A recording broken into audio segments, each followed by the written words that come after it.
Bonjour tout le monde, je vous retrouve aujourd'hui pour la 10e vidéo. Waouh, déjà 10 jours de défi, c'est super. Alors comment transformer votre rapport à l'échec? C'est ce qu'on va voir aujourd'hui. Alors savez-vous que l'échec est une source de démotivation et de manque de confiance en soi? Mais avez-vous déjà fait le point sur tous vos échecs? Alors comment éviter de tomber dans le piège des habitudes de l'échec? Un échec ne doit pas être considéré comme une fin en soi. Nous l'avons vu dans les vidéos précédentes. Ni constituer une généralité. Ce n'est pas parce que vous avez échoué sur quelque chose ou que vous avez raté un projet que vous êtes mauvais. L'échec est une expérience qui a mal tourné. C'est pourquoi il est très important de faire l'exercice que je vais vous donner. Vous allez devoir reconsidérer tous vos échecs. Vous devez les analyser, voire même les retenter pour vous améliorer et reprendre confiance. Cet exercice est très important. Ça va vous demander d'être vraiment honnête avec vous-même, pas avec les autres, mais vraiment avec vous-même, et de demander un certain sérieux. Mais je sais que vous êtes sérieux et que vous allez le faire. Ça va vous apporter une très grande ouverture d'esprit et surtout, ça va vous permettre d'aller chercher le niveau supérieur dans votre vie. Les résultats des décisions que vous avez prises, les choix que vous avez faits au niveau de votre carrière, de votre vie sentimentale, de votre vie professionnelle, car votre situation est le résultat de vos choix précédents. Par exemple, accepter un petit contrat ou un job juste par sécurité alors que vous savez au fond de vous que vous avez beaucoup plus à offrir. Ou bien encore que vous vous êtes entouré de mauvaises personnes dans votre vie, des personnes qui vous tiraient vers le bas, ou simplement que vous n'avez pas calculé le coût de vos décisions au moment présent. Il est important de comprendre que tous vos choix ont une incidence sur votre vie, tous sans exception. Cela améliore ou cela détériore votre vie sans même vous en rendre compte. Imaginons deux personnes qui peuvent avoir la même chance avec la même opportunité et qui font des choix différents. Alors l'une va saisir l'opportunité et l'autre non.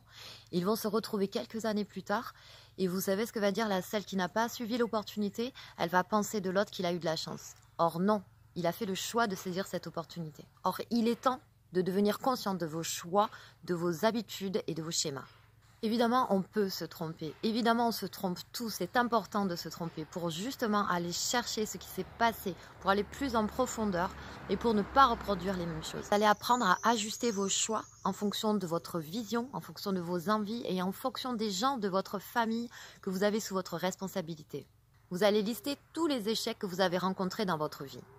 Même si vous estimez que vous vous êtes trompé, gardez ces moments comme des cadeaux. En fait, le tout, c'est d'être conscient, c'est d'être lucide et surtout de vous poser les bonnes questions. On va voir ça tout de suite. Il n'y a pas de coupable, il n'y a pas de victime. Alors vous allez vous poser ces 3 questions. Première question, qu'est-ce qui n'a pas marché à ce moment-là? Deuxième question, quelles leçons positives vous pouvez tirer de cette expérience-là? Troisième question, comment vous pouvez profiter de cette expérience que vous avez jugée mauvaise pour prendre des choix différents à l'avenir? Vous avez raté un examen, vous avez fait faillite, vous avez raté un job, vous avez raté un entretien d'embauche. Alors faites-le, vous allez voir, ça va être super pour vous. Vous allez voir qu'est-ce que vous pouvez améliorer, quelles compétences vous devez aller chercher. Surtout, vous allez changer vos habitudes de choix. Et ça va déterminer tout le reste de votre vie. Alors le petit conseil que je vous donne une fois que vous avez listé vos échecs, c'est vraiment de bouger votre corps. Parce que ça va être important de ne pas laisser ancrer ces émotions-là, de ne pas rester là-dessus. Une fois que vous aurez terminé l'exercice, vous allez vous sentir libéré. Vous allez ouvrir un circuit neuronal à de nouvelles possibilités. N'hésitez pas à laisser vos commentaires sous la vidéo. Moi, je vous retrouve demain. On va voir la liste de vos compétences et je vous assure, ça va vous faire un bien fou.